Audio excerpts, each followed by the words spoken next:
ओम तब कथामृतं तप्तजीवनं कविभिरीडितं कल्मषापहं श्रवणमङ्गलं श्रीमदाततं ভুবি গৃণন্তি এ ভূরিদায়নাহা। দক্ষিণেশ্বর কালীবাড়িতে শ্রীযুক্ত অমৃত, শ্রীযুক্ত ত্রৈলোক্য প্রভৃতি ব্রাহ্ম ভক্তের সঙ্গে কথোপকথন। সমাধি মন্দিরে ফাল্গুনের কৃষ্ণা পঞ্চমী তিথি, বৃহস্পতিবার, 16ই চৈত্র, ইংরেজি 29শে মার্চ 1883 খ্রিস্টাব্দ। মধ্যাহ্ন ভোজনের পর ভগবান শ্রীরামকৃষ্ণ কিঞ্চিত বিশ্রাম করিতেছেন। দক্ষিণেশ্বর কালীবাড়ির সেই পূর্ব পরিচিত ঘর, সম্মুখে পশ্চিম দিকে গঙ্গা, চৈত্র মাসের গঙ্গা। বেলা 2টার সময় জোয়ার আসিতে আরম্ভ হইয়াছে।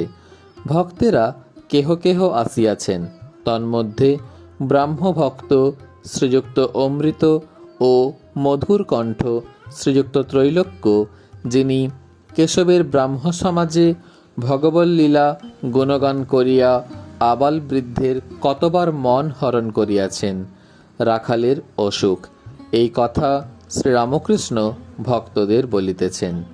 শ্রীরামকৃষ্ণ: এই দেখো, রাখালের অসুখ, সোডা খেলে কি ভালো হয় গা? কি হবে বাপু? রাখাল, তুই জগন্নাথের প্রসাদ খা। এই কথা বলিতে বলিতে ঠাকুর অদ্ভুতভাবে ভাবিত হইলেন। বুঝি দেখিতে লাগিলেন সাক্ষাৎ নারায়ণ সম্মুখে রাখাল রূপে বালকের দেহ ধারণ করে এসেছেন। একদিকে কামিনী কাঞ্চন ত্যাগী শুদ্ধাত্মা বালক ভক্ত রাখাল, অপরদিকে ঈশ্বর প্রেমে অহরহ মাতোয়ারা শ্রীরামকৃষ্ণের সেই প্রেমের চক্ষু। সহজেই বাৎসল্য ভাবের উদয় হইল। তিনি সেই বালক রাখালকে বাৎসল্যভাবে দেখিতে লাগিলেন ও গোবিন্দ গোবিন্দ এই নাম প্রেম ভরে উচ্চারণ করিতে লাগিলেন। শ্রীকৃষ্ণকে দেখিয়া যশোদার যে ভাবের উদয় হইত, এ বুঝি সেই ভাব। ভক্তেরা এই অদ্ভুত ব্যাপার দর্শন করিতেছেন। এমন সময়ে সব স্থির। গোবিন্দ নাম করিতে করিতে ভক্তাবতার ঠাকুর শ্রীরামকৃষ্ণের সমাধি হইয়াছে। শরীর চিত্রার্পিতের ন্যায় স্থির। ইন্দ্রিয়গণ কাজে জবাব দিয়া যেন চলিয়া গিয়াছে। নাসিকাগ্রে দৃষ্টি স্থির। নিঃশ্বাস বহিছে কি না বহিছে। শরীর মাত্র ইহলোকে পড়িয়া আছে।